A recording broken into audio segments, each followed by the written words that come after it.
করছো বাবা? তুমি কোথায় ঘুমো করছো বাবা? মানে এখানে গরম লাগছে, এখানে তোমাকে আরাম লাগছে, তুমি এখানে ঘুম করেছো? আমি তোমাকে সব জায়গায় খুঁজে বেড়াচ্ছি। ওরে বাবা, কি ঘুম পেয়েছে কোথাকার! শোনো সোনা বাবাটাকে কত ঘুম পেয়েছে। তুমি এসিতে ঘুমো করবে না? তুমি এসিতে ঘুমো করবে না? ক্যান্ডি দাদা এসিতে ঘুম করছে তো, তুমি ওরকম করে তাকিয়েছো কেন? দেখি, ঘুম পেয়েছে? তুমি কোথায় ঘুমো করেছো? এই গলিটার ভিতরে?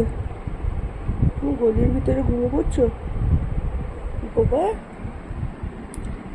ওলে বাবালে, একটু আরাম লাগছে? তোমাকে আরাম লাগছে? খুব আরাম লাগছে ওখানে? মেঝেটা ঠান্ডা? আচ্ছা ঠিক আছে, ঘুমো করো, ঘুমো করো।